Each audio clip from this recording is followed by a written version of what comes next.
Hriddhi satvena dridhena shraddhaya vipulena cha shastrarthena cha vijnanena nripaseva narottama. The best kind of business is the one that is conducted with strength, conviction, faith, and extensive knowledge of the world. It is the kind of business that serves people like a king. With these powerful words from the ancient Indian strategist Chanakya, we welcome you all to the 2023 chapter of Aarohan, the Consulting Conclave.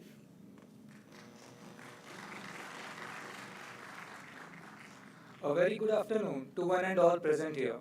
I'm Rohan, and with me is Alekhya. We are your hosts for this afternoon. Honored guests, respected dignitaries, and dear friends, with the aim of bringing visionary leaders close to the students and to appraise them about the business world, Research and Consultancy Enterprise is glad to welcome you all to this star-studded conclave.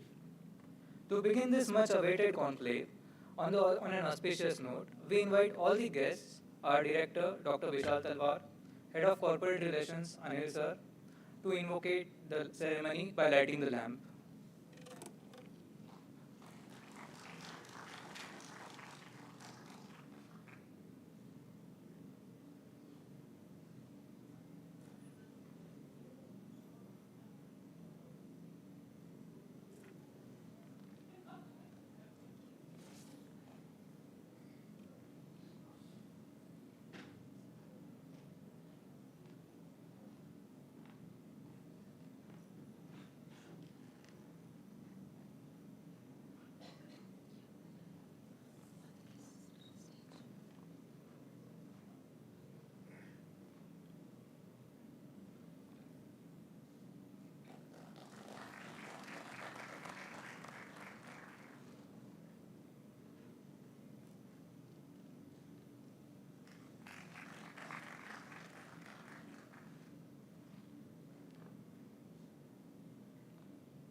Thank you all. We invite our esteemed panelists to take their positions on the stage, and we invite our esteemed director, Dr. Vishal Talwar, to speak a few words and welcome the panelists.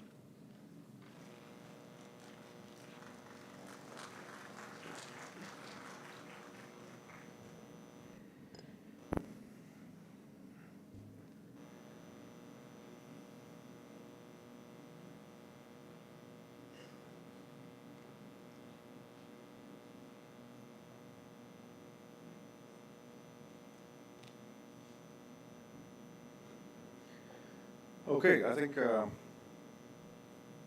it was a great opportunity for me to listen to the guests who come in today. We've spoken for the last 1.5 hours on industry, academic engagements, and what more can we possibly do. And I think today's topic, the future of consumerism, even though we've been discussing this for the last many years, it's still an unknown quantity. And I would like to quickly mention that anybody who talks about being a futurist either knows a lot of what's going to happen in the next few years, or possibly is also someone who really doesn't know what's going to happen in the future. But all of us have a bit of an idea, and that idea essentially comes along from what we see around us. I think most of us are able to get some information on what we see around, whether that's ChatGPT, whether it's some other technology that comes in, whether it's about chatbots or whatever else. But by and large, what this whole thing entails is something that is a bit of a misnomer. And for people like you who currently are essentially designing your plans for the next many years of your lives, I'm hoping, right? So for a lot of us on this dais right now, we are essentially possibly looking at, maybe tops, 20 years of our working lives. But I think in your case, I don't want to disappoint you. I don't want to shock you, but I would imagine you're looking at another 40, 45 years of economic existence, right? And within those 40, 45 years of economic existence, 50 years maybe, there'll be a lot that you'll have to obviously deal with. And some people say that it's not just about a career that you'll have, possibly you'll have multiple careers as you go forward. Maybe at the same time as well, okay? But that's besides the point. I think what IMT Ghaziabad believes in is this whole idea of engagement with the industry and beyond to be able to improve on and deliver on very rich conversations, because these are the conversations where you get a lot more nuances, you'll get a lot more understanding, and you get a lot more aha moments than just being focused on getting a higher CGP or being in a classroom where you get a certain kind of score. It's important that you take advantage of the kind of conversation, the richness of the experience. We have Mr. Rohit here, we have Mr. Arijit as well, both having a great amount of experience, one in consulting and the other in an area where there's a lot going on in terms of dynamism, right? Of course, with Mr. Rohit, the sector he's part of, consulting, the kind of consultation that they actually do, the kind of strategic orientation that they have, the kind of rich research that they actually do, that's something that is going to prove to be very, very valuable. But at the same time, with Mr. Talapatra, the kind of organization that he is part of, they operate in 70-odd countries. Right? And they look at so many different markets, whether it's in Africa, whether it's in South Asia, whether it's the rest of Asia or in other parts of the world. I think they deal with consumers day in, day out on a daily basis. In his case, obviously, it's technology and communication technology that they deal with. We have Professor Anand here, who's worked many, many years in the industry. He's the head of the Banking and Financial Services program. And he's someone who comes into IMT Ghaziabad with a lot of rich experience of being in different parts of the world, understanding not just dynamics of internal customers, but also external customers as well. We have obviously Professor Sapna, a very dynamic and popular professor at IMT Ghaziabad, who researches and teaches in this area from a practical standpoint.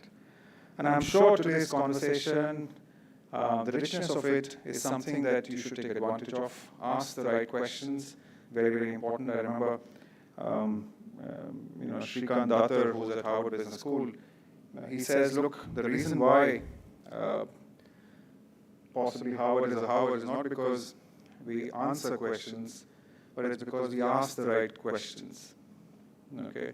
And I think it's really important to be able to now, if you have any particular doubts, any thoughts that you might have on consumers, the future of consumerism, this whole idea of what the marketplace is going to be, and of course your role in that marketplace, today is the day to be able to ask those questions. I'm sure there'll be enough opportunity to be able to do that. But if you give a mic to an academic, he'll carry on talking till the cows come home. I don't want to do that. Thank you so much for making this happen. Thank you so much for making today actually happen with the kind of guests we have. Thank you so much to Mr. Rohit, Mr. Arijit, and of course Ms. Shivari as well to be able to come along today. And I look forward to the deliberations as we go forward. Thank you.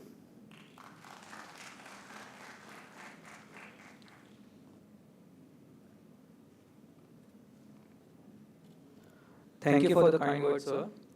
Before we begin, we would like to first set the context of the conclave. The theme of Aarohan this year is Future of Consumerism. The economy of the world exists due to the existence of consumers. Simply put, consumers make our world go round.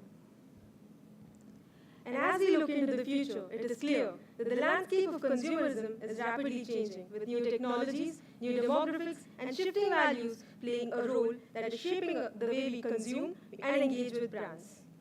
Under this vast umbrella, we have identified 4 strong trends, the 4 pillars, what we like to call the 4S of consumerism. The first is shared ownership. Consumers are looking for ways where they can save money and use resources optimally, be it shared commute or shared internet and data plans. Next is, of course, smart living. Consumers have transformed into smart consumers. They live in smart cities, have smart appliances, and live a smart lifestyle.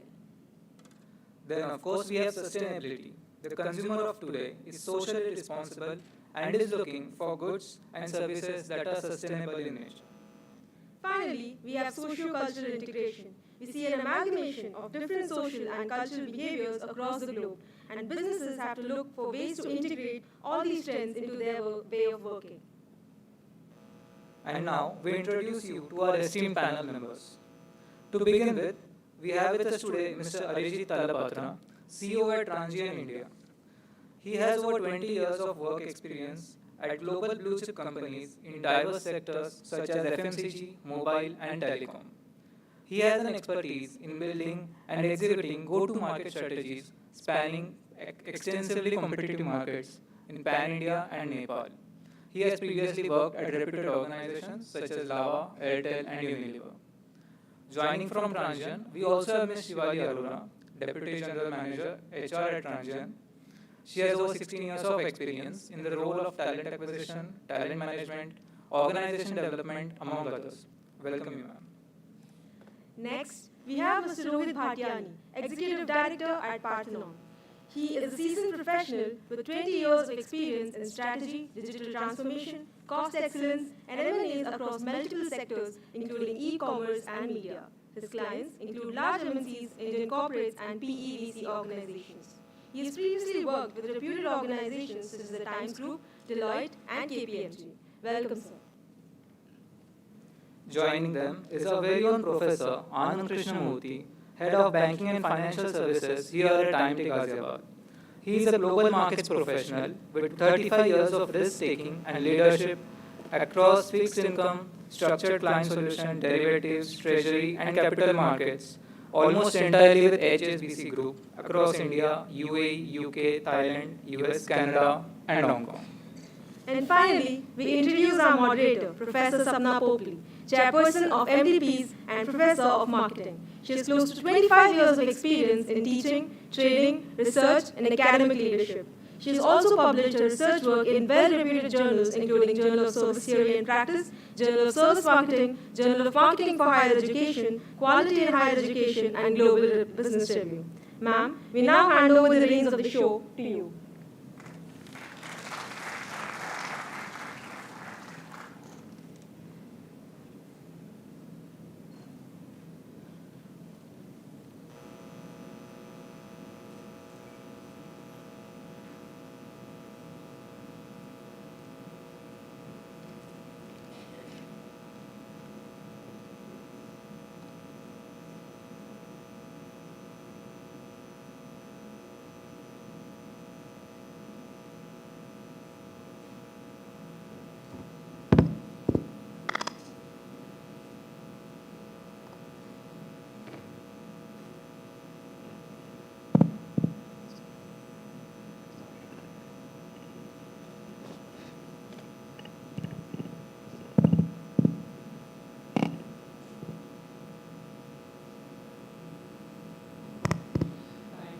Good afternoon, everyone. So thanks everyone for being here, and especially to our panelists. I'll just take you through what we've planned as for the next hour and 15 minutes or an hour and a half, as far as the conversations take us. So the plan is we'll open the conversation by requesting the panelists to share their thoughts on this broad idea of consumerism and how it has changed from its traditional conceptualization as, the more the better. So in terms of material consumption and how a traditional economist's view on it will be that more you consume, the better your life would be.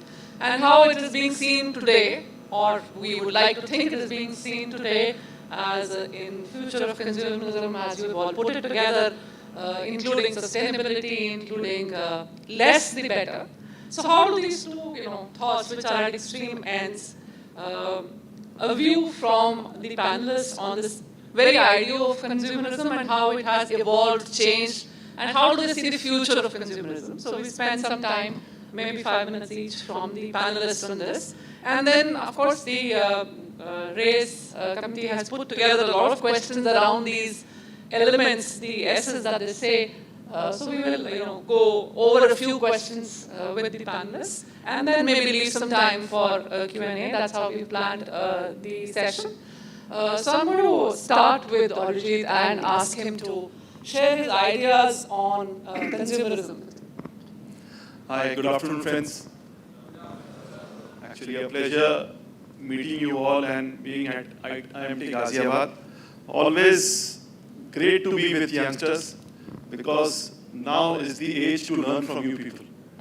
So over the last 20 years plus, learned a lot, but now it's all about learning from you people and learning from each other.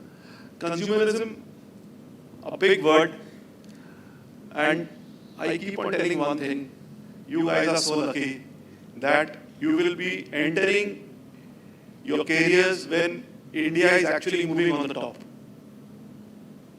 And no better time to enter as a marketing graduate or a management graduate into the consumerism market.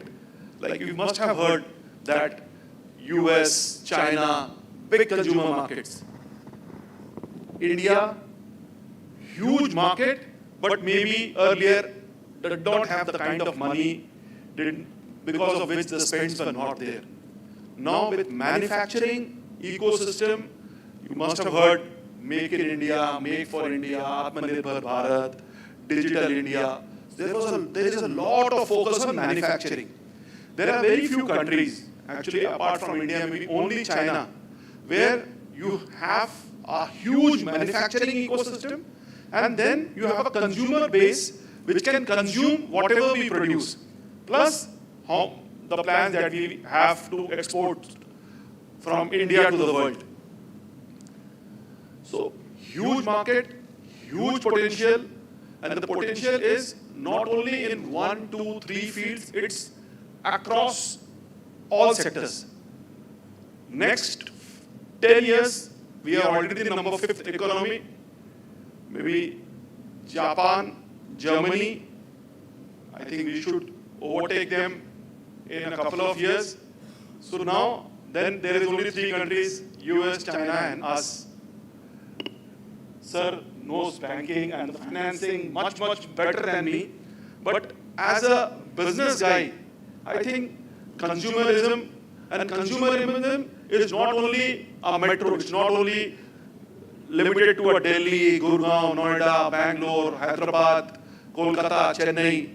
You people should know 40% of the consumption is happening in tier 3 and below markets. India and rural is growing like crazy. It is growing like crazy. I am into communication, telecom, mobile ecosystem. We start our day saying good morning to a mobile set. We go to sleep by saying good night to a mobile set. That is how it is. Earlier we used to say good night to each other, now we say good night to the device that we have. And it's moving like crazy. Ma'am said very well, less is more. In the entire gamut of things, how do we control and how do we know what actually we require? You open a Flipkart, Amazon, you need to purchase one thing, eventually you purchase 5 things. You don't know where to stop. Now, what is actually required and whatever we consume or whatever we produce, how much of that we consume and what we consume, eventually, does it help the environment, the ecosystem, and how do we take care of the entire recycling? What is the entire cycle? Till the time the markets are not big, the consumption is not big, we actually don't care how the entire thing goes on. But once our production, our manufacturing reaches a particular level, our consumption reaches a particular level, we also need to understand that how do we take care of the environment. And all these things, actually, maybe some of this we will be discussing today. But believe me, next 10 years are really going to be big for India, and consumerism, and how much we require is something we really need to understand. Thank you.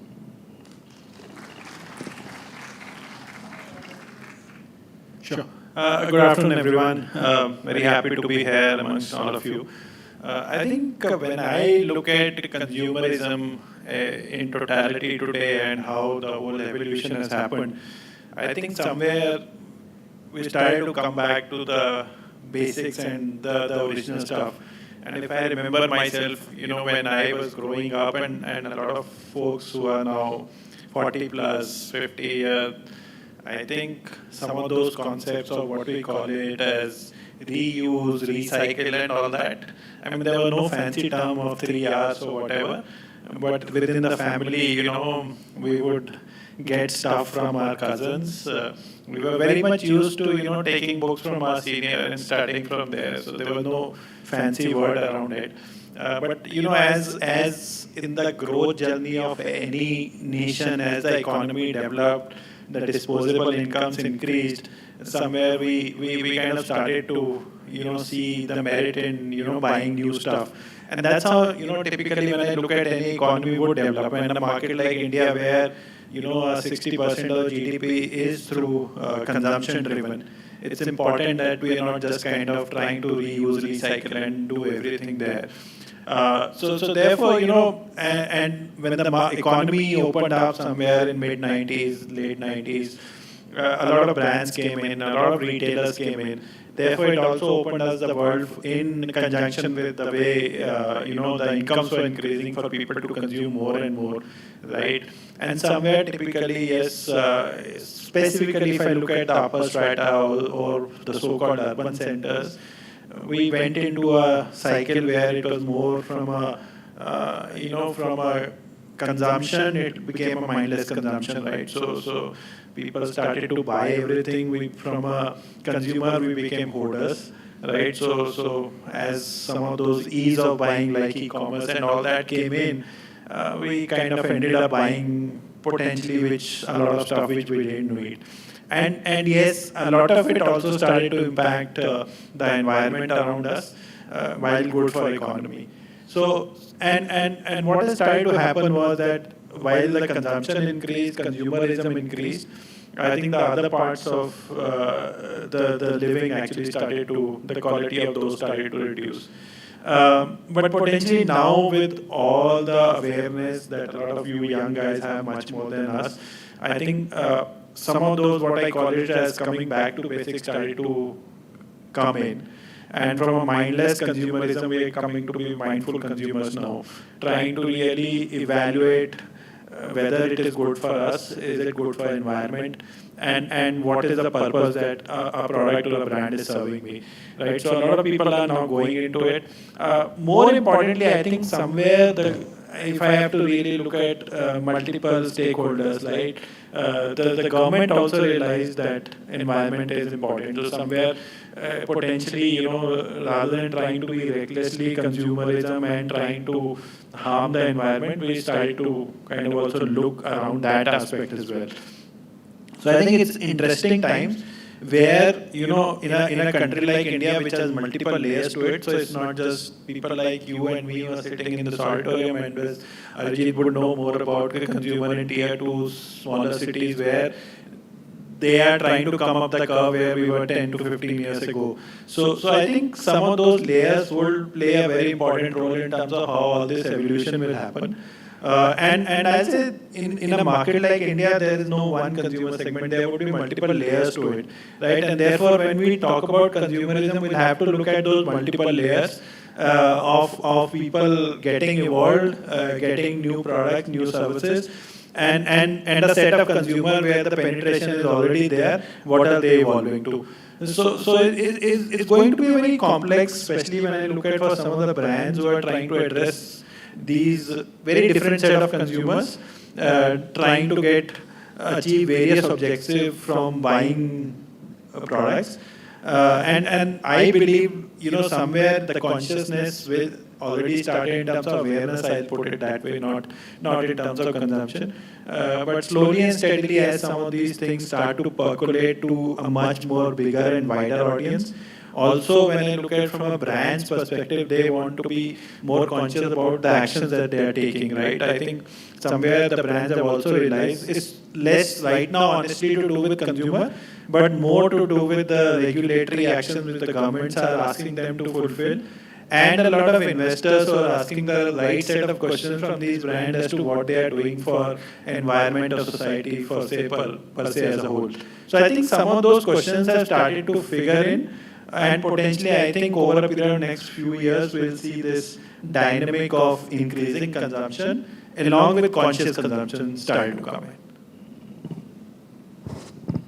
I'm now going to request Professor AK to share his thoughts. And he was asking while coming up, you're all marketing guys, what is the finance guy doing here? So I said, we like your ideas, we'd like to hear from you. All right, so good afternoon. Thanks for showing up on a Saturday afternoon. Yeah, I think my perspectives are not very dissimilar here, and I'm going to base this on the fact that I have a whole bunch of young people in my team from 7 different countries at various levels of development, etc. And I think the first thing is clearly, yes, there is no one consumer. All right, and secondly, there is a global consumption curve. The way almost a post-consumerist society, educated Ivy League person would look at, a millennial would look at consumption is very different from somebody further down the curve. But what is important about the curve is that everybody won't come up every step of the curve. So consumerism very often is very aspirational. You kind of want to have the best, you want to have what other people are having. And if what you see is not crass consumption, conspicuous consumption, and that doesn't impress you. In fact, it provides a negative vibe. Like quite often, you see pictures on social media of some, very crass display of, say, wealth or whatever, and that doesn't really inspire you to say, oh, I want to be like that person. You're much more inspired by, say, somebody who's gone on a beautiful holiday to a very remote place which is new for you. So then your aspirations change. That means you don't go through every stage of consumption aspirations. And I think with the caveat that there is no one consumer, I would just say there are some data points that are coming through from my own experience of, with family and friends and their friends and things like that. The most interesting thing that I find is that for my daughter, my son, my nieces, nephews, their friends, products are actually a burden. Products are, in my generation, accumulating products was a sign of security, was a sign of status. You went and bought a nice big music system, then you bought a big CD rack, and then you bought CDs, and you were not really thinking like, all I want is the music. Why do I need all these things? Right? Having a nice Bang & Olufsen stereo was like, I arrived. For my daughter, her goal in life is to put her entire life into 2 suitcases. Right? She wants to be able to move anywhere. So everything is rented. Kindle, Spotify, whatever, right? Everything is, she can go somewhere with bare minimum of the clothes that she needs and documents and stuff and restart life in any country in the world because she sees products as holding her down. And that also means that she doesn't want to have a car. She's never bought a car in her life. She's now she's 35 and she's a very successful person who's spent her entire life with an Ivy League education and good jobs. She's never bought a car in her life, relies on public transport, never bought a home, never pretty much bought a TV. She does all her stuff on her laptop. So all the traditional consumer things have gone. And for every birthday for the last 15 years, the only thing she's asked for is either charity or service. She wants to learn winemaking or she wants to have a spa experience or whatever. Nothing that is physical that will last the next day. Right? So I think that is one big trend, that people are starting to change the way they perceive products. And you can imagine how many of you will be impressed if somebody put up a photo of their wrist saying, oh, my dad bought me a Rolex. Be like, yeah, so big deal. Right? So it's that's changed. The second thing that's changed is what we will talk about, which is rent, not own. One of the very few things I remember from my marketing classes back in IMA was a quote that said, the consumer doesn't want the drill bit, he wants the whole. Right? And I think now we are realizing that the consumer doesn't want a car, he wants transport, he doesn't want a music system, he wants music. So everything is now a service. So I think this whole idea of renting which technology is enabling, is going to be a big feature, and that's going to have multiple, it's going to be phenomenally impactful on economics, right? Because a car in Uber is providing a hell of a lot more transportation than cars that are parked in the driveway for 95% of the time, right? So that is going to have a big impact on future demand. That's going to have a big impact on the environment in terms of how much pollution we need to create in order to provide the same level of service. It is now absolutely fashionable in most cities to travel on public transport. That used to be like the thing that you did because you couldn't afford a bike or a car. Now you go on public transport because it makes sense and it is green.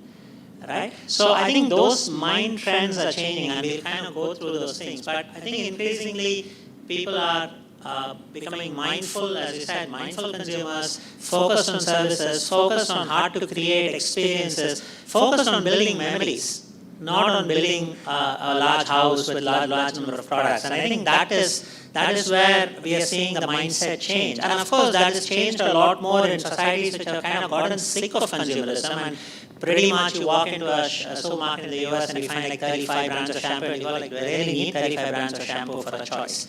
Right? So, and societies at a different stage in the development cycle still have aspirations for physical goods. And some societies have aspirations for physical goods purely in the luxury segment, like Hong Kong is a great example.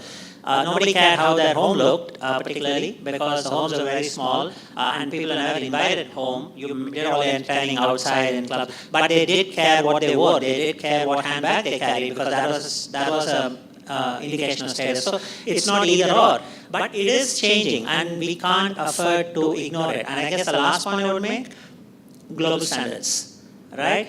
You don't have acceptance of, this is what we will get here. No, you want a slick experience that is just like a Netflix experience or an Amazon experience. You don't have a second tier, third tier. You might have a second tier, third tier city. You don't have a second tier, third tier consumer expectation. So you've got to meet that. I mean, people are not comparing you with the shop next door. They're comparing you with the best website, the best experience, the best security. So I think expectations have also changed, right? And I guess that kind of means that the kind of consumer I was, and certainly the kind of consumer my parents were, the mindset, the expectation, what we want to spend our money on, how much quality we expect, how sensitive we are to price, all of that has changed. So I guess that's why this topic is incredibly relevant, because pretty much every one of you who's going to be dealing with consumers in any kind of product or service needs to take notice of it. Thank you, Professor A.K. I think what we've had in the first couple of minutes is quite interesting, with Professor A.K.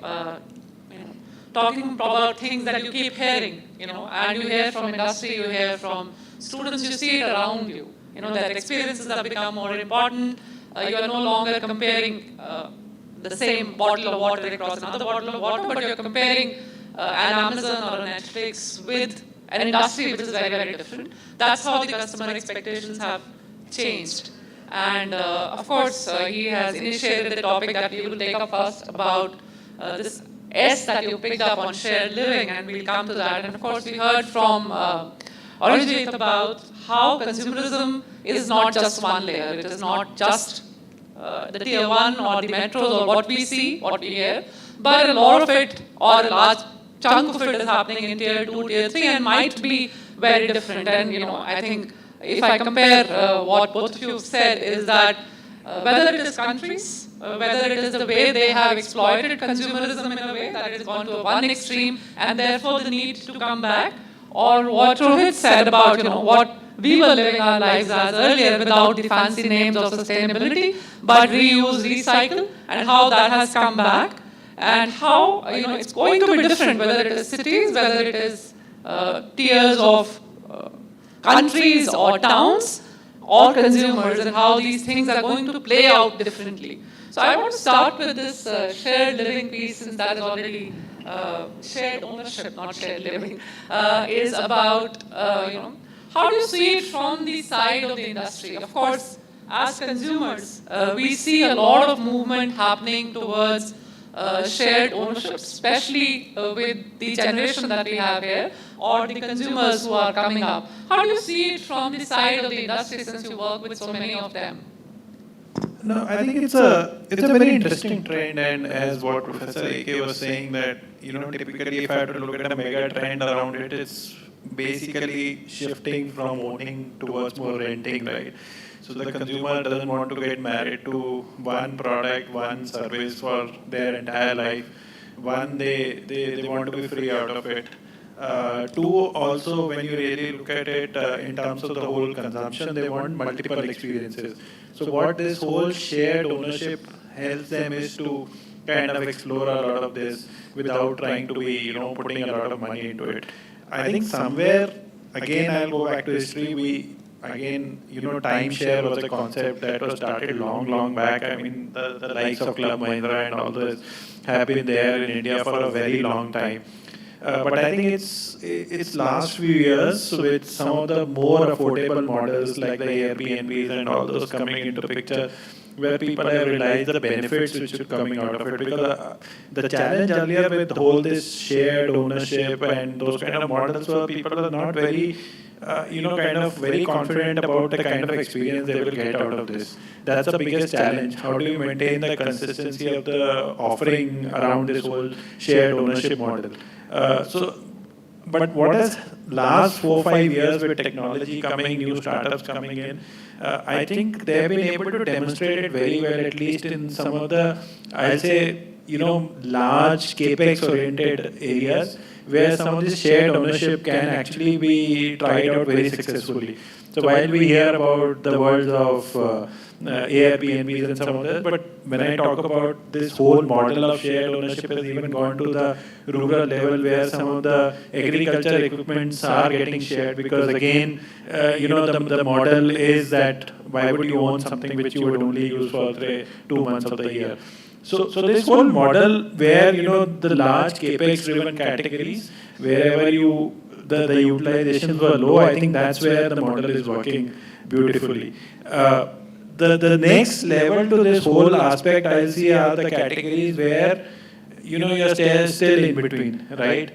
In terms of whether you want to own or you want to share or what kind of stuff you want to do with this. So I think some of those categories, I mean, clothing is a classic example, right?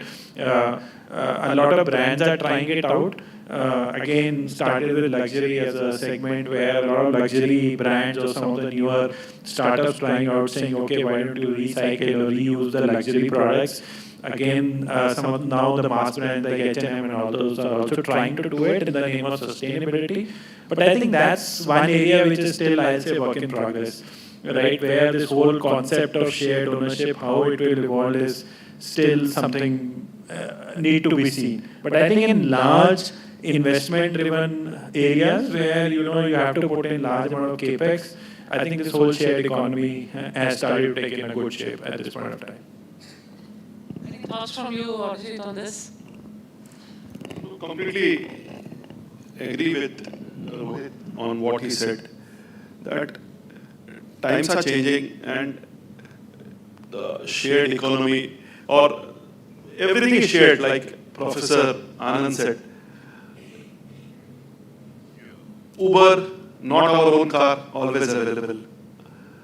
Ola, not our own car, always available. Which category you want to travel, you can decide. Airbnb, whenever abroad or in India, you decide you want a 1-bedroom, 2-bedroom, villa, urban, semi-urban, rural. You choose, you will get it. You want with food, you want without food. So I think hotel can never give you that experience. So everything you can have. But what a lovely experience is that daughter has it all, but has nothing. So at times I hear my parents, I want to go back to Kolkata because post-COVID they stay with me. I said, why do you want to go to Kolkata? We all are here. My house is in Kolkata. So that house is pulling them back to Kolkata. My father is 87, mother is 80. They know difficult without help, without support. But maybe that house in Kolkata is pulling them. Now, if they did not have that house, but the emotions of being together. So, so much easy. Life, now the only thing is, Narendra Modi, you, Biden, all have 24 hours and so much to do. So do we really have time on all these things? Maybe a big part of my time is sell off properties which my father has. And believe me, it's not easy. So, how simple life can be, what we can do, how we can do it. Earlier it was roti, kapda, makan. Then it added roti, kapda, makan, plus TV, plus apna makan, plus gaadi, plus scooter. So it kept on adding. But what happened is we forgot to subtract. We started to add and multiply. But there was no divide and subtraction. So we used 2, we left 2. And now life has become so complicated. Other day I was in GK1, one of the most premium places in Delhi. I had all the lavish cars standing outside. If I had a car like that, I would always cover it on a daily basis. And it was so bad for me to see it's on the street, nobody to look after. So at times when we have too much, we don't know where to keep it, how to manage it. So extremely good examples by both of them. Thank you. Thank you so much. So, I'm coming back to Professor AK and, from your experience perspective, you did share what's really happening, how the world is changing. But on this, shared ownership piece, how is the industry really looking at it? So, as consumers, it is great. For us, it sounds great. I'm sure many of the students sitting here, they will possibly not even own what we own in terms of products. They possibly are already in that economy of renting things, using, but it has two sides. So it is use and throw, buy new, is that one part of it, or only rent? And how does the industry look at it? I think to take off on a word that was used by Rohit, it's a mega trend. Right? It is not something that is just affecting one industry, one country. This is, and it's actually growing. I mean, so much so the other day somebody was asking me whether I'd be interested in being a part of a CFO as a service.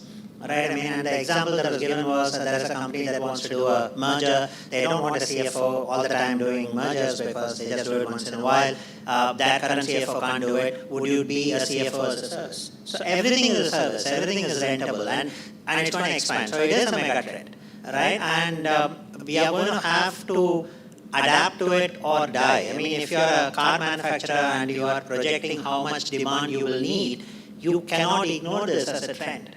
You cannot expect that. Before, traditionally, car manufacturers would look at per capita family size and income and things like that and project the number of cars. That's not going to work anymore. And it's not going to be off by 5%, 10%. It is going to be off by a factor of like 70, 80%. Because if you want to provide the same amount of transportation to a given population, you're going to be actually needing maybe 20% of the cars efficiently used. And then you want to compete with public transport because, again, the mindset has changed about public transport. So industry is going to have to not tinker with their models. They're going to have to fundamentally revisit their models.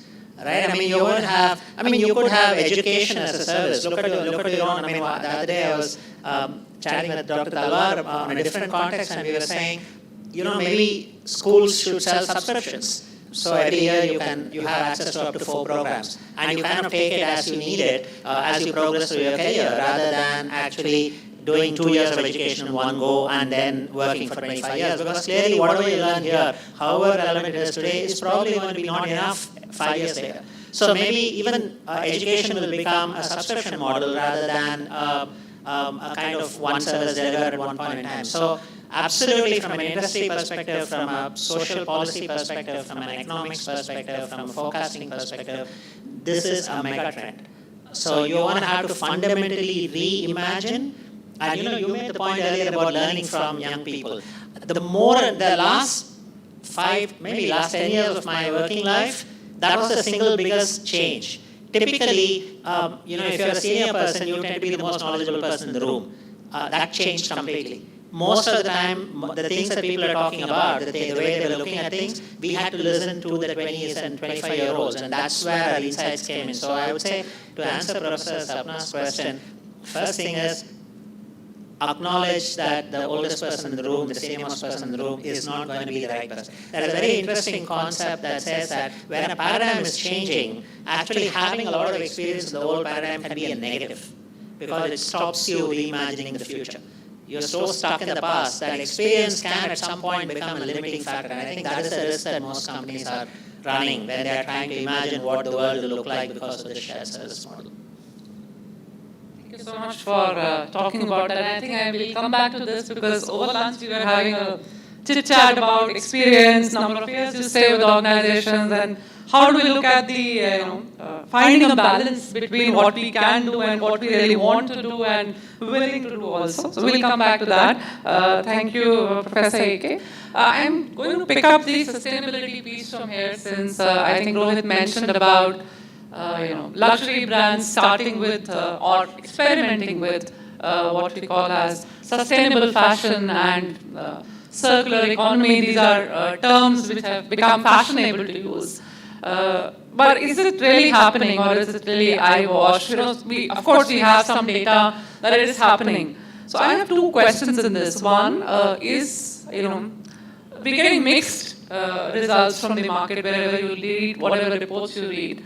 Is the customer really willing to pay that extra for something that is sustainable? That is one. B, is it, this upcycling, reuse? How is this going to pan out? It is a mega trend, it's happening.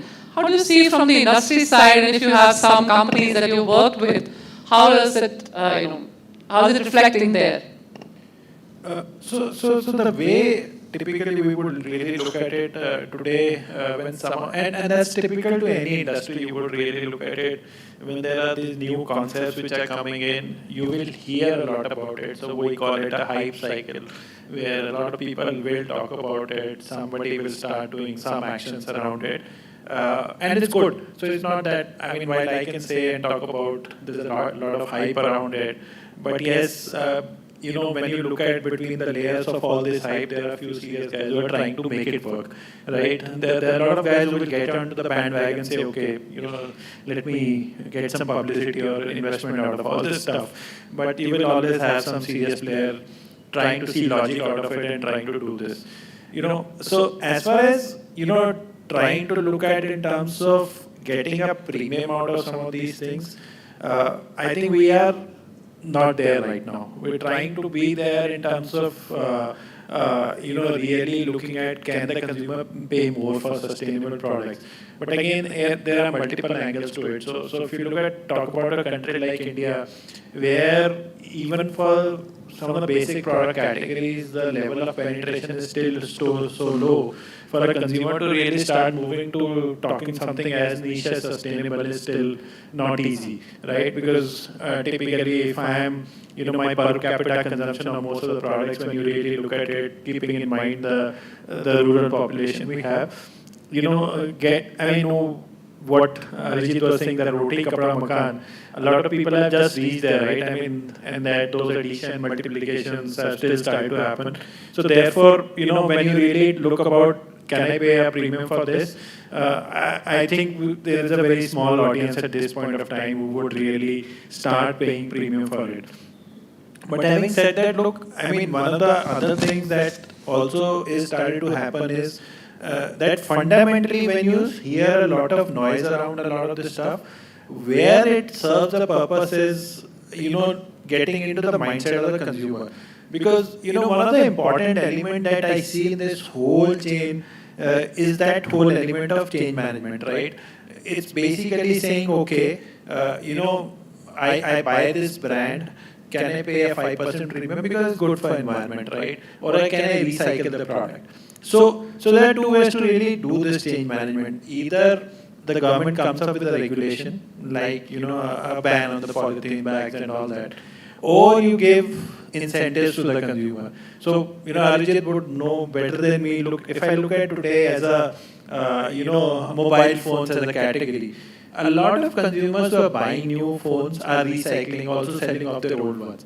And somewhere they are getting recycled, right? Rather than getting in a dump yard or that kind of a thing. So that's where the incentives are coming into picture. Similarly, if I look at a transition to EV, the government is giving a lot of incentives to you to buy a EV vehicle. So I think some of this today, when I look at it, I think the incremental change today is very small. So it's not something which is is going to make a huge difference 1 or 2 years down the line. But if I kind of expand it out to say 10 years down the horizon, it will be big. If I look at 5-10 years of the population of EV vehicles, so today if I talk about two-wheelers, I think 30% of two-wheelers are close to EV now. So, and nobody would have realized because that's a trickle-down effect which has started to happen. Similarly, when you look at cars and some of the other sustainable fashion which will come around it, I think 8 to 10 years, as you projected, that compounding effect becomes fairly large. And that's where I see, the consumer getting used to paying it. And also when I look at from an industry perspective, what happens is when the usage of some of these products start to happen at mass scale, the cost of producing also goes down. So some of those elements of affordability also comes into picture. So I think all these, as you look at some of these building blocks started to kind of add up, 8 to 10 years we'll see, kind of a bit of movement around it. I think naturally I'll ask Arijit about this, being in the sector that he is in. How do you kind of look at serving both the consumer as well as the environment? And also, what are some of the things that you're doing it at your organization at this point in time to serve these kind of goals? See, sustainability, working for the environment, all of us know it's very, very important.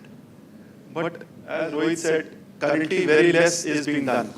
When we purchase something and there is a tick that if you pay 2 rupees more, we will plant a tree.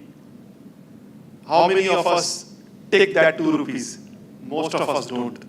This is true. It's only 2 rupees.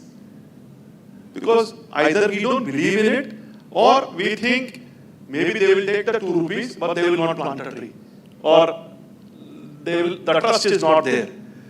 So the 3 R that we are all talking about, reduce, reuse and recycle, are extremely critical. Reduce what is not required, recycle what we can, and reuse which we think we can reuse. You don't need to discard it because there are certain things which can be reused for a long time, but it takes a lot of time to recycle. Very important. We are into mobile manufacturing and selling of mobiles. If you see every mobile has a battery. Extremely critical, but very, very dangerous for the environment. Then you have a lot of cables, wires, and lot of components in the mobile phone, which is a part of e-waste, the electronic waste. So now, as a responsible organization, we are playing our part. But to be very frank, the government is also very strict on it. Let me say that we are responsible. But in business, you people are management students. There is a top line, there is a bottom line. Everybody loves the top line. Sir knows how difficult it is to get the bottom line, especially in a consumer market like India. So, but if you really believe in it, you need to adhere to all the e-waste norms of the government. And they are very, very stringent. Now, e-waste is also, it's a mall. You will have a battery, somebody will say, I will pay 5 rupees for this battery. Somebody will say, I will pay 7 rupees for this battery. Somebody will say, I will do the right job. I will follow all the norms, but I will pay 1 rupee for the battery. So now, as a company, I have a lot of batteries. So should I think about my bottom line of 7 rupees when I give that battery to a recycler?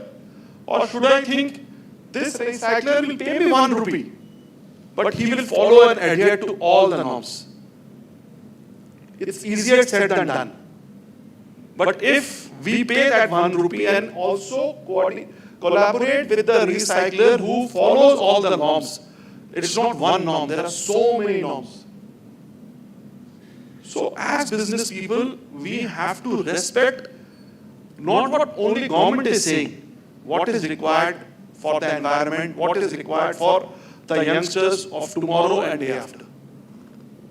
We are doing a lot of education programs. We are doing a lot of collaborations with government, with societies, with different people across walks of life. And we are ensuring that we adhere to the e-waste rules and regulation to the T. Are everybody doing it? We follow it. We also do a lot of training programs. And we also train the consumers, because in India, such a big consumer, adoption is very important. And India also, unfortunately, has one thing, मेरा काम हो जाना चाहिए, बाकी चलता है. Once you buy a new phone, if you have to walk 1 kilometer and give that old phone to a recycler, which is zero value, you will say, let me throw it in the dustbin. And then somebody will pick it from the dustbin, and then they will do certain things which are not required and which is not good for the environment. So, one is the organization doing it, one is the awareness program. And that is very, very critical, that we have to spread awareness about e-waste.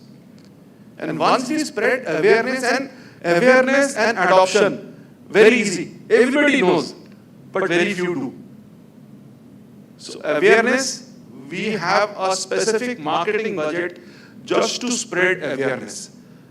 We have almost 120K retailers across the country. We do a lot of awareness programs. Retail consumers, we do a lot of awareness programs. We have mobile phones from 7,000 rupees to 1 lakh rupees. So the consumer behavior of a 700 rupees phone to a 100K phone may or may not be different. I will not say that a 700 rupees consumer is less aware or does not care, and a 100K consumer case, it may be the other way around also completely. But that awareness is very important. But yeah, recycle, we do a lot of things which the government acts on, and when as an organization you actually work on something on recycle, you should not also want to get a bottom line out of it. If it's 7 rupees and 1 rupee, you do not care it's 7 or 1, maybe 7 also is the best, you don't know. But then you need to know the norms, and you need to visit the recycle, you should know the end-to-end process, you should check the end-to-end process. At times we are very in a hurry to acquire more consumers, and we don't have so much time, because these things also require manpower, requires time.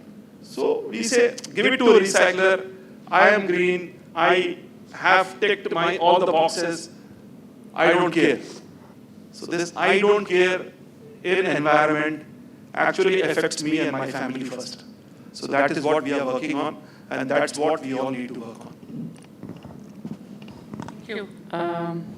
So when we started our conversation on, from shared ownerships to sustainability, and how organizations are doing their bit in terms of being socially responsible in a way, making, of course, there are many things which have become regulatory and the government is mandating. But like Arijit said, there is a role that the organization has, and there is a role that the consumer has. And that is an important role towards making this happen for all of us.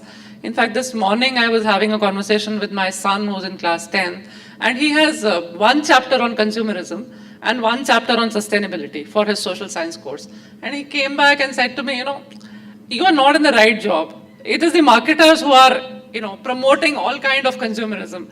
How will we ever look at sustainability if we are doing this? So, I had at least 20 minutes of conversation with him in the morning, trying to tell him, and of course that went into capitalism, into socialism, like any 16-year-old who thinks that, what we are thinking is very different from what's really happening in the world. So coming back to our theme, one of the interesting themes that I found the students had put together in this as one of the essays which is slightly different from the others, is around smart living. And I want to take that up in the next 5-10 minutes of our conversation. So how do you think, there is so much happening around smart living. We keep reading, we keep seeing everywhere on any newspaper you pick up, there invariably are 2 or 3 pieces of promotion which are around smart living. Of course, we started with smart cities, hearing all of that. So how do you think, what is your sense of it as it is happening in India? Maybe Arijit can start this conversation, and I can come to Professor AK and then go to Rohit in the end. See, for smart living, now most of us in urban households have smartphones. And as I said, our day starts and ends with smartphones. We have like Internet of Things, AIoT products. It is, we don't need to walk to the switchboard for a regulator. It's on our mobile. We want to switch on a light, it's on the mobile. We want to switch on a AC, switch off a AC, it's on the mobile.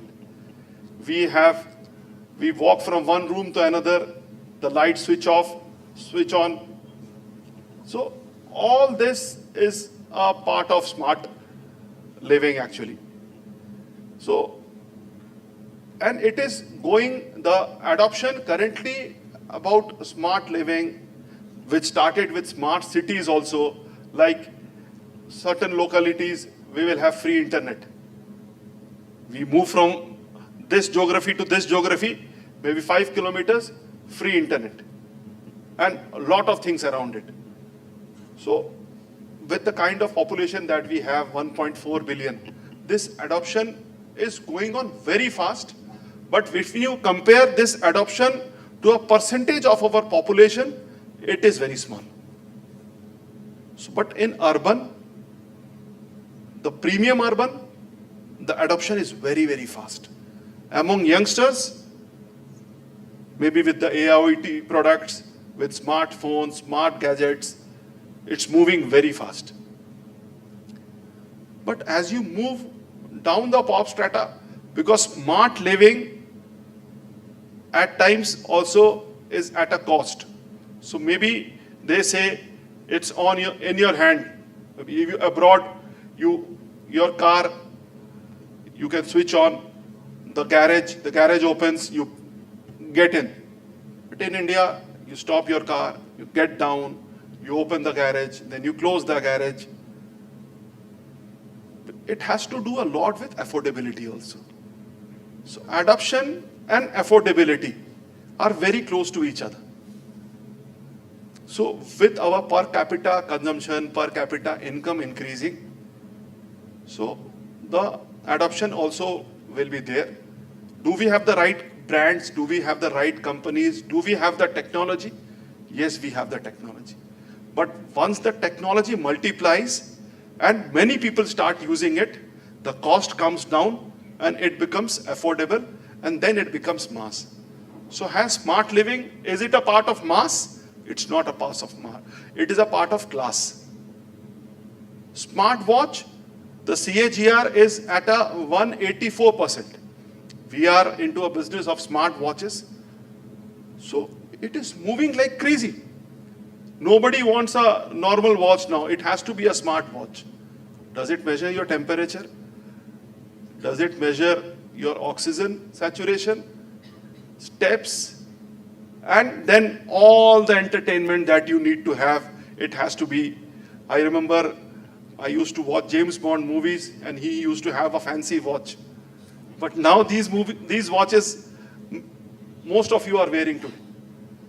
But yeah, it is work in progress, very, very fast, but we still need to understand that the belly and the mass of India will take some time. I just have one related question on this since we talked about it. One of the questions that is often asked when we talk about, this connected devices, smart living, is this data that is getting captured with it, while it's slightly deviating from our core, but it's related to, so does that, while we're saying growth drivers for smart living will, let's say, what you've already said in terms of affordability, in terms of class, does that also play a role somewhere in terms of trust of the consumer? Or that's kind of not related. What's your thought on it? And then I'll hand it over to you. Actually, a percentage of it is related, but it is already there. You go and search something in any of the e-commerce apps, post that, they will push you on the products. You go to a travel place, you say you want to go to Dubai, next 6 months, they will tell you everything that is in Dubai.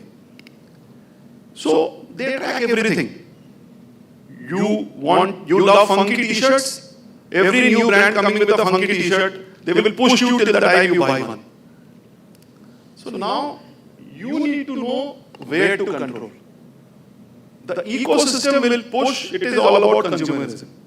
Big population, they are tracking your purchase pattern.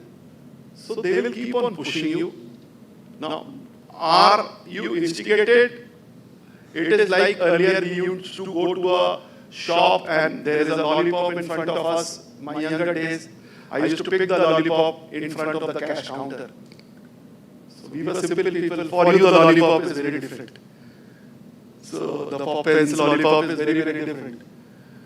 Because your affordability, capability, and categories are very, very different from what we used to have. But yeah, it is about me. How I control myself. The ecosystem will keep on pushing till the last money or the last credit limit you have in your credit card. So it is up to how you control your credit card. Ecosystem will keep on pushing you. That is how it is. Yeah, I'd agree with a lot of that. I think the challenge is that you can tie smart living to sustainability, for instance, right? I mean, having a washing machine or a dishwasher that turns on in the night at 11:30 because that's when demand is generally low is a good thing. It's a green thing. Or having something that automatically senses the weight of the load that you put in and adjusts the water. So you can use it for sustainability as well. Automatically turning lights on and off when people are not there in the room. All those kinds of little things can help. So it's not necessarily the case that smart living should just be about convenience. It can actually be about sustainability. The other thing I think that's very valid is about, think about yourself slightly as not consuming products, but say consuming news. Right? I mean, the same thing that happens with products, and as the example was given of a funky t-shirt and that being pushed towards you, exactly the same thing happens with your social media feeds, as you all know, which has tremendously negative consequences in terms of, trapping people in their own echo chambers and in their own bubbles. And one way, as smart consumers, so that's also about being smart. As smart consumers, you need to recognize the kind of algorithms that are pushing stuff towards you and try to make those algorithms work for you. Right? I'm probably more of a liberal, and I tend to say that I watch CNN, but I also watch Fox News. Right? And that is because I want to make sure that I get both sides of an argument. The huge amount of work. It's not just the governments, but I think, a lot of utilities, for example, a lot of power companies are using smart technologies to see where transmission and distribution losses are happening.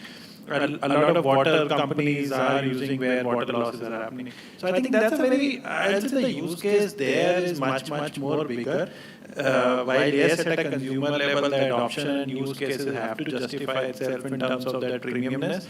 But when I look at governments, I think right from anything to do with power generation, power monitoring, to traffic monitoring, a lot of hospitals are now started to use some of these concepts around smart living and all those kind of stuff, even on the government side. I think that's a much more impactful use case, as I would really look at it, because I think something as basic as,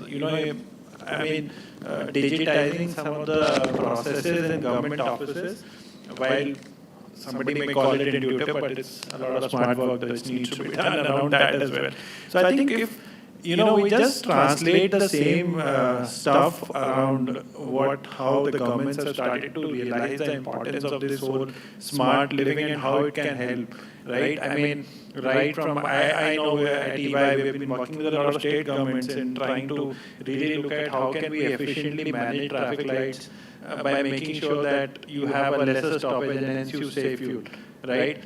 It's all in the works, right? So some of those areas are very important when you really try to translate this whole concept of whether be it IoT or AI into the large impactful cases, right? Similarly, if I really look at even on the agriculture side, there's a lot of technology which is the government is trying to now push in terms of really looking at how can you really have right kind of records for what kind of land and soil quality you have, right?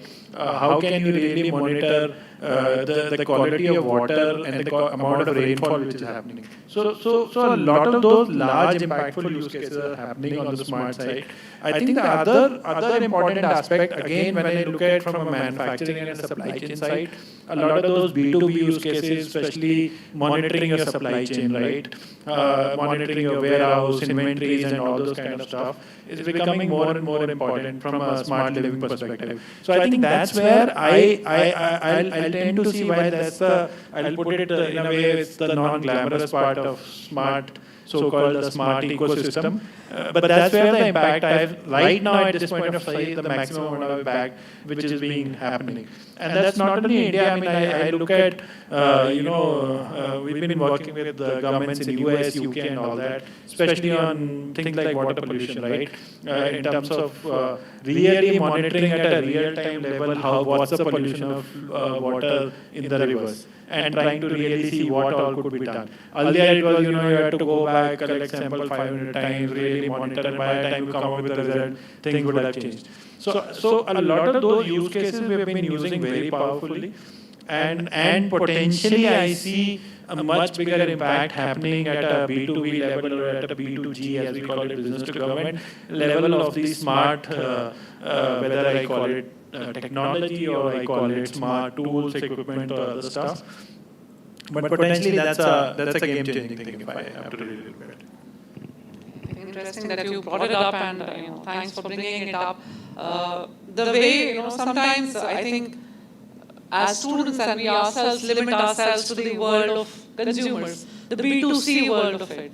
Whereas a lot of these things, especially like, for example, smart tools, technologies, the kind of things that are happening and the way they are being utilized by governments and businesses to have an impact, that is huge. And of course, the opportunity for students also there is huge. And sometimes we tend to stay with the names and structures and organizations that we are more familiar with, of course. I think looking at the time, it's about 3:40, I think. Yeah, so we have another 15 minutes for it. Of course, we had another S that the students had put, which was socio-cultural integration. But I think by way of our conversations, that has already got included, so I'm not specifically getting into that. But I do want to spend the next 5 minutes or maybe 7 minutes with the panelists, and then we can have a few questions from the audience as well. Is about, which is different from the panel, but more about what the conversation that we were having over lunch, and I do have it as listed as individual questions in the plan of things, is about, as both of you coming from, of course, the three of you coming from industry, and the way you see people joining you in, and these are all, I'm assuming, first-year students here?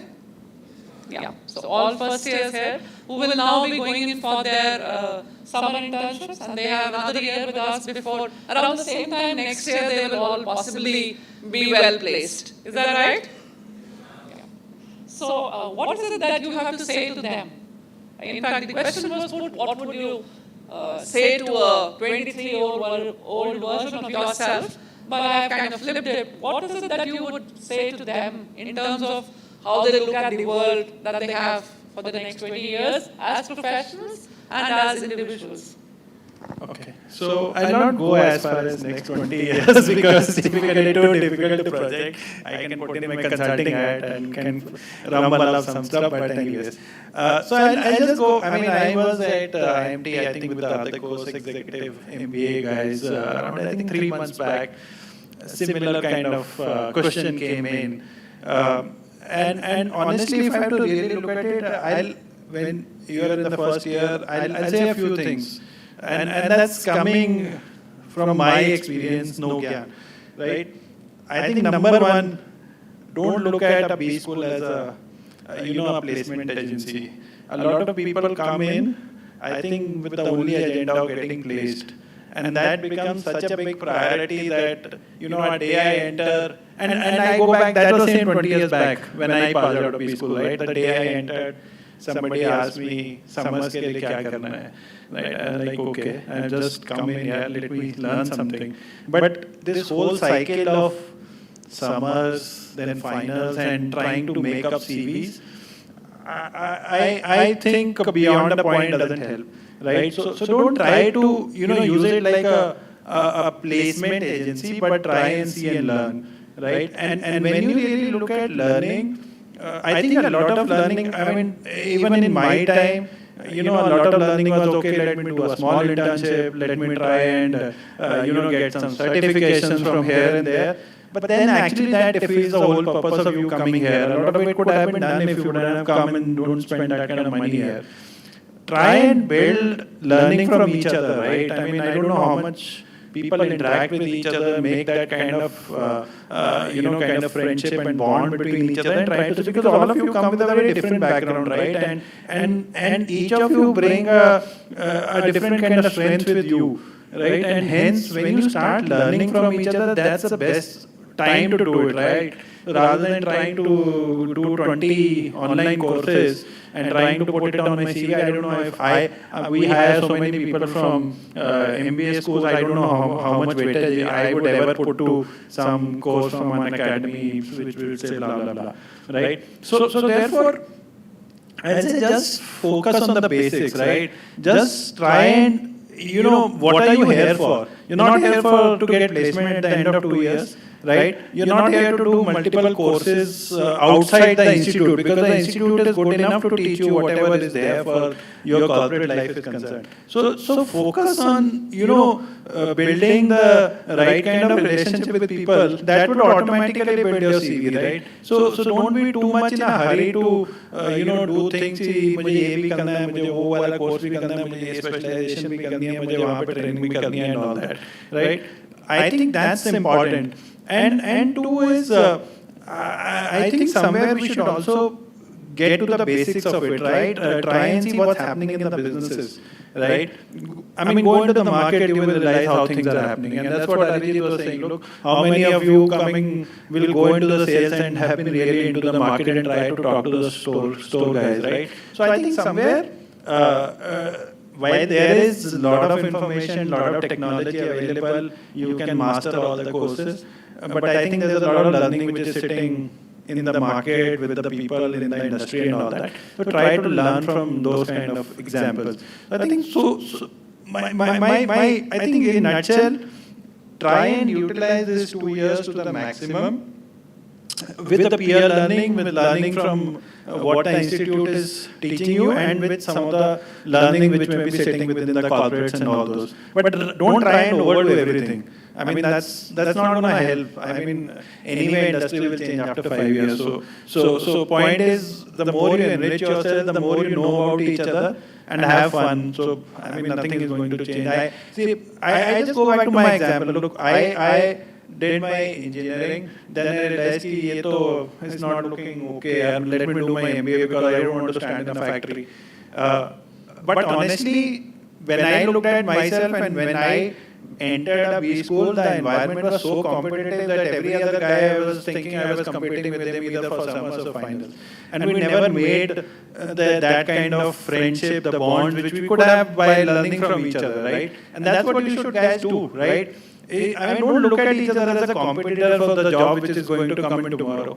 I mean, everybody of you will get placed, right? the placement from here doesn't define your destiny there. So I started, I passed out of NITI, which was known for supply chain. Honestly, when I entered NITI, I know something called supply chain. I had no clue, right? But I ended up doing consulting all my life. So let's not define your destiny by the job that you get, whether it is day 0, day 1, day 2, 3, 4, whatever, company ABC, whatever, and placement package, whatever. Right? There's a lot of it which is sitting outside, beyond this school, and in a life which is much beyond this. So focus on the bigger thing, then try to get placed. I'll put it that way. You people know it better. Where I have an 18-year-old daughter. When I sit with her, she gives me so many ideas that what she wants to do. And when I think about when I was 18, I did not know anything actually. I actually was absolutely blank. So 3, 4 important things I will say. One is, never see where you have come from, always see where you need to go. Now, easier said, where you need to go. Actually, most of us don't know where we need to go. There is always one more thing, that maybe let's have brackets of 5 years, 10 years, 15 years. First 5 years, begin with the end in mind. Where you want to reach in 5 years. Again, these answers only the person who knows himself can actually answer. Now, how many of us actually know ourselves? The problem happens is, we know everybody around us, but at times we don't know ourselves. We say, his strength is this, his weakness is this, he is bindas. But what am I? So if you know yourself very well, then I think nobody can beat you, believe me. The biggest problem today is, we know the world, we think we know the world, but we don't know ourselves. So please spend a lot of time with yourself.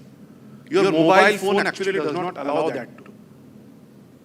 So me time, it is so important.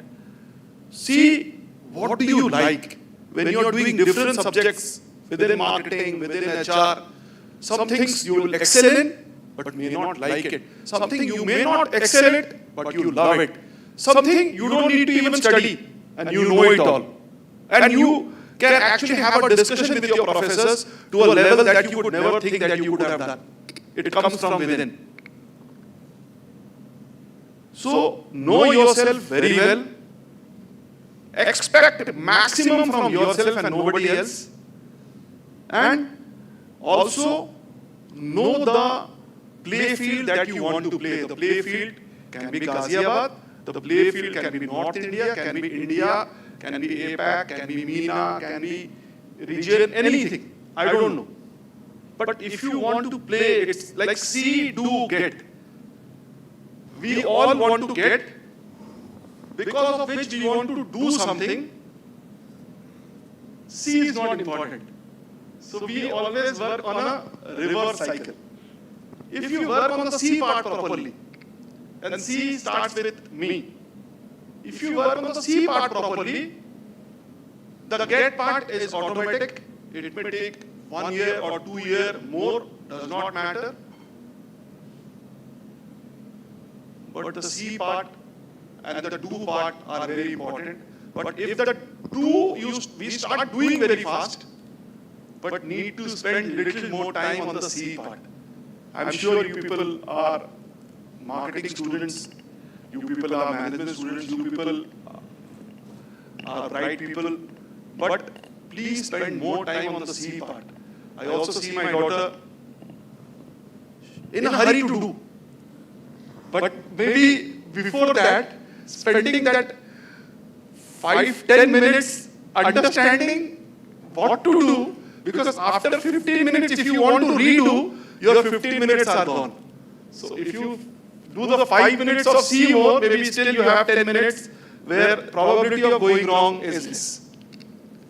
Because remember, 24 hours, all of us only have that time. So that is what I wanted to tell you. Thank you. Any thoughts from you?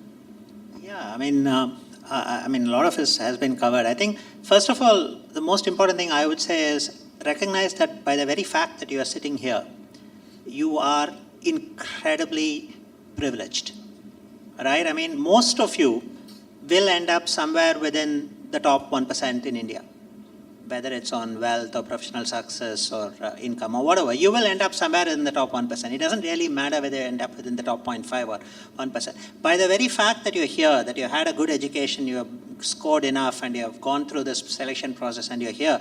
So don't put yourself under some massive pressure. Okay, be grateful and happy for a start that you are already here. You're already part of an elite community, right? This is something that Rahul Dravid used to say, which is that the very fact that he was playing Test cricket for India, he said there are millions of people who would have killed to play one game for India. And here I am playing. What more do I need? What pressure, right? So first, don't put yourself under pressure. The second thing I would say is very much a reiteration of be curious. Okay, whatever you learn here will be irrelevant in 5 years' time. However well we teach you, however well you learn. So you have to be curious. You have to be constantly curious. And that's a character trait. That's not a skill.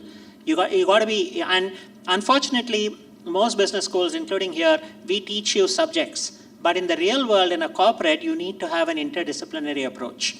You don't have a marketing problem or a finance problem or a strategy problem. You actually have an interdisciplinary problem. So you need to be curious about things that you're not doing. You need to kind of, connect the dots, as Professor Sapna said.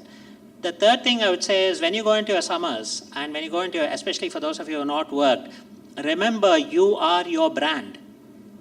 Okay? Everything about you, showing up on time, how well you're dressed, how quickly you respond to mails, how quickly you ask questions when you're not clear, your general demeanor. One of the guys I used to go to recruit at IMA with, he was an ex-British Army guy, and he used to say, look, if I hire this guy, I'm going to spend 14 hours a day sitting next to him. Do I want to spend 14 hours a day sitting next to him? That was his fundamental first question, right? So you are your brand. Remember that those 2 months of summer, every single day is an opportunity to build your brand. That's not to say that you don't focus on doing the job properly and just try to, appear good. That's not going to be, we are not stupid. So you have to be authentic, but you also have to remember this is not like university or business school where you write the right answer, you get your marks automatically. You got to build your brand. Okay? The last thing I would say, be resilient. Build character where you recognize that, yes, there will be setbacks, there will be mess-ups. You will have to own it up and you will have to bounce back. Because I can guarantee you, if nothing else, over a 30-year working career, you will have failures, you will have setbacks, there will be targets you don't meet, there will be, and that's both professional and personal. So if you build curiosity, resilience, and a sense of gratitude and not feeling like, oh, I'm on a treadmill and I need to keep achieving something, you're already there. Most of you guys pretty much will end up in a pretty good spot. So, and you've earned it. Be happy about it and enjoy your experience. Continue to be curious and continue to build resilience, and you'll do well. Thank you, Professor A.K. I think we've got this sense from everybody, and I do hope the students also got it about valuing the time that you have in these 2 years and not being in this rush to do one thing after the other. Valuing the friendships that you cultivate here. I think they last you longer than anything else that will last. And of course, curiosity, resilience, this ability to unlearn and learn. And I think this is being said for all of us here that, everything changes so much. So even if I have to teach a course on marketing each year, every year I have to make that effort to learn some new things. Otherwise, all of us will become fossils in some time if we don't make that effort. Or age-wise, I think we already are there if I compare to the youngsters. All right. Thank you so much to each of the panel members. We do have 10 minutes, and if there are any questions from the audience, if some of the students can help us with any questions from the audience. Yeah, I think there's a hand going up there. Do we need a mic there?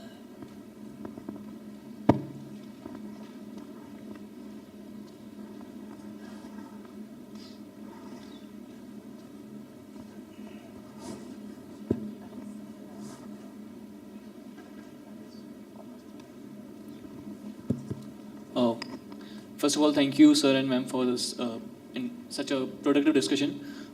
We were some of the earlier generations, like maybe of my parents, they believed more into saving for crisis time, and this generation is not saving right now.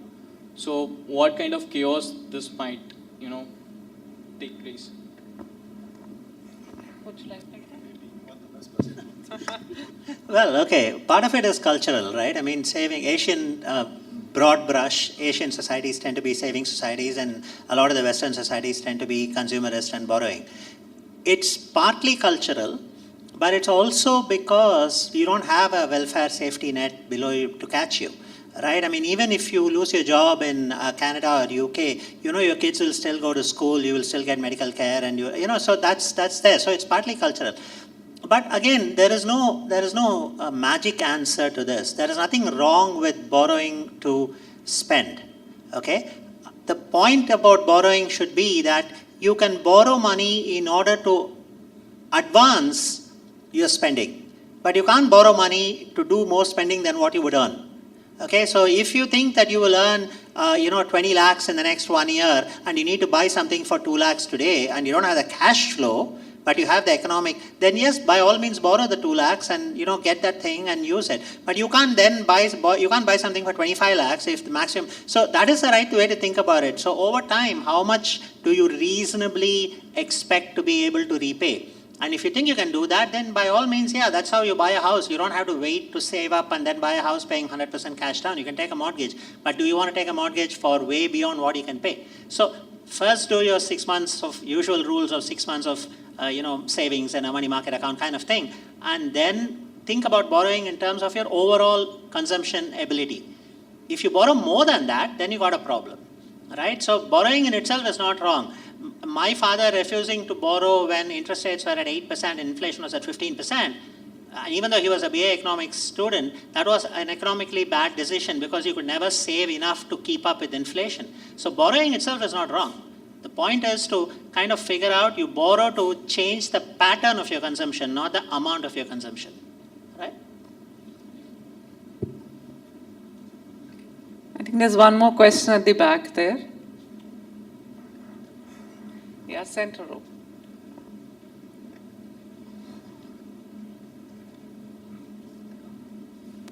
Hello. Good afternoon, sir. Good afternoon, ma'am. Sir, I have a very specific question for Arijit, sir. Sir, I just want to understand, like, as AK sir said, that there are tier 1, tier 2 cities, but there are not tier 1, tier 2 preferences for, as a customer, we talk about customers. So, I just want to understand, like, Transition, because you have a big brands who are your competitors, such as Samsung, Huawei, and other brands. So I just want to understand, did you actually understand the consumer preferences and then you build your products, techno product, I think that is your techno phones, right? Did you do that, or did you actually build your product and now you're trying to convince the customer, or maybe trying to build their preferences as Apple did? So, and what are the, because also India, as you said, there are around 120,000 retailers in India for you.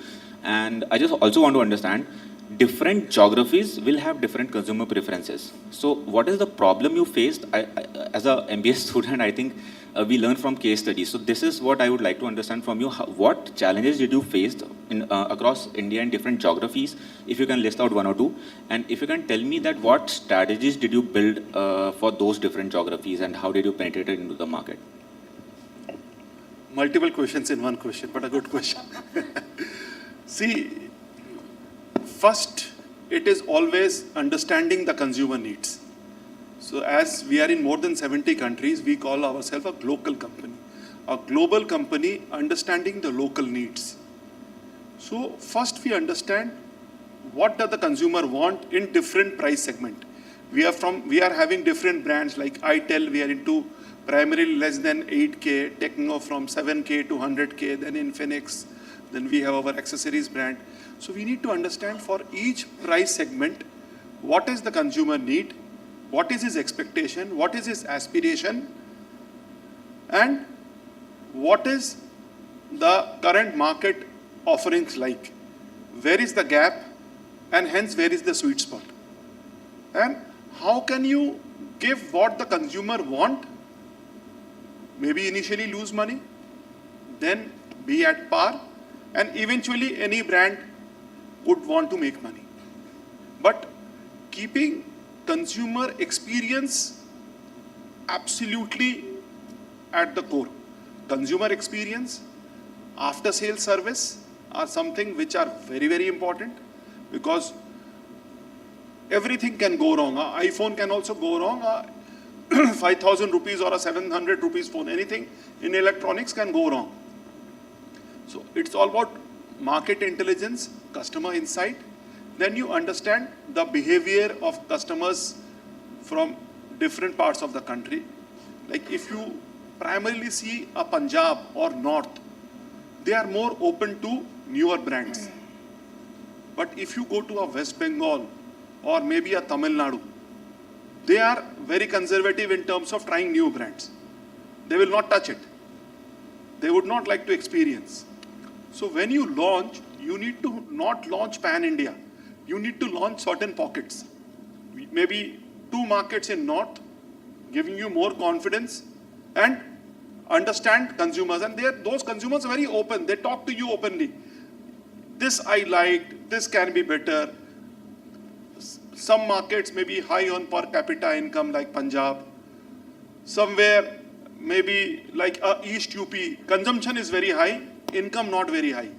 Bihar, consumption very high, low ASP products, consumption very high, income not very high. Tamil Nadu, per capita income, maybe not rest of Tamil Nadu, Chennai or maybe Karnataka, Kerala, very conservative in terms of approach. Once they love you, they will not leave you. But to love you, you have to really work hard for them to love you. So you need to have experience, you need to have brand. They will just not listen if Rajnikant also says, use techno. They will say, oh, Rajnikant use, I am happy. But then a particular percentage will say, Rajnikant says, I will take it. But rest will say, let me check it. But why should I change? I am happy with Samsung. Samsung is giving me, I can afford Samsung. Then I don't need these 2 specs that they are saying. I don't want the lower price. So why should I change? So it is all a 5 why approach. Why. So in certain parts of the country, you can break and win the consumer in the second why. Certain places, you have to go till the 5th why. But if you can go till the 5th why, actually you achieve what you need to achieve. That is how we work. Little complicated because India is one country within many countries. So not easy, but yeah, very interesting. I know there are more questions, but I think we'll have to hold those questions, and maybe if the panelists have more time, you can speak to them one-to-one. I know some of you have to reach at, for other seminars as well. So I am unfortunately not being able to take more questions. Thank you so much, everyone, and I'm going to hand it over to Alekhya for more. Thank you, ma'am. I'm sure the audience is buzzing with questions, but in the interest of time, we would like to cut this short. And we now invite Mr. Anand Kumar, Head of Corporate Relations, to give us the word of thanks.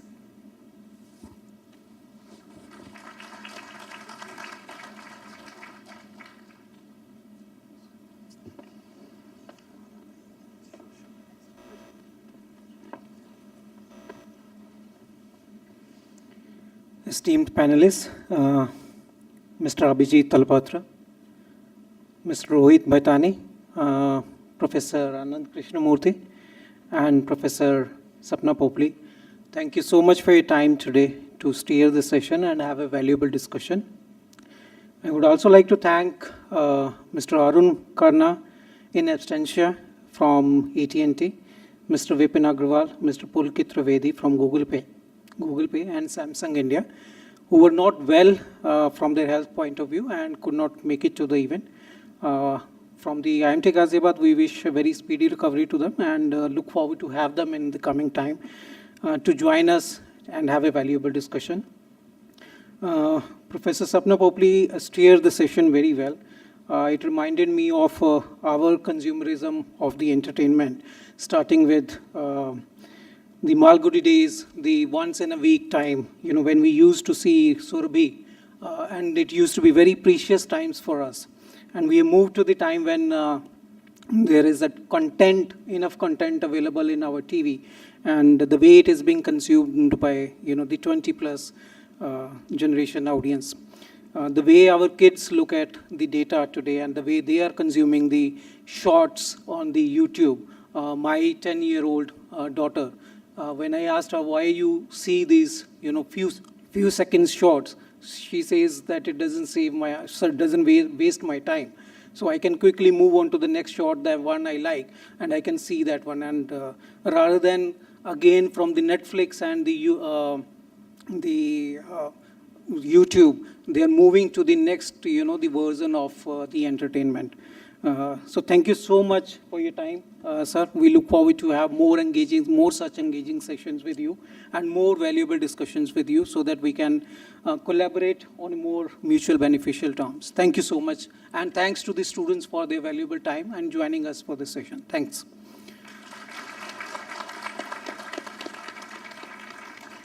Thank you, sir. We now request you to also to give our panelists a token of appreciation from RACE and from IMT Ghaziabad. Mr. Arijit Talapatra.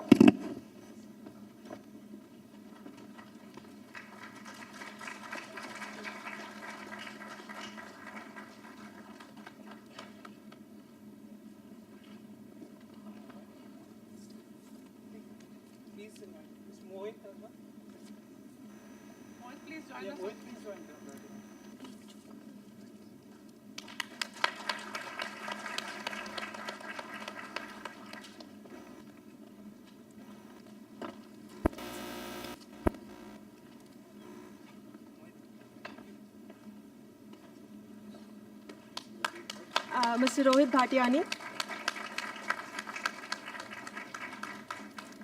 We also request Ms. Shivali Arora to kindly come onto the stage and accept a token of our gratitude.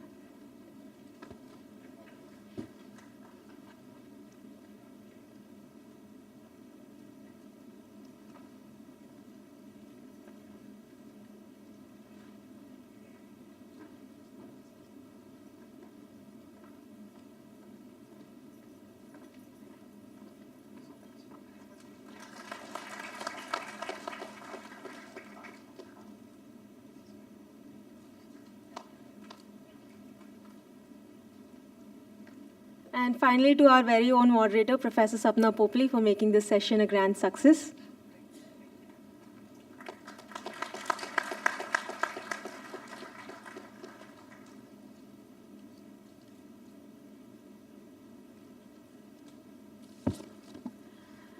We thank all the panelists for giving their valuable time and all our guests for arriving at IMT Ghaziabad and sharing time with our students. We now request you all to join us for high tea outside. Yeah, absolutely.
Okay. We request the audience to stay seated. That?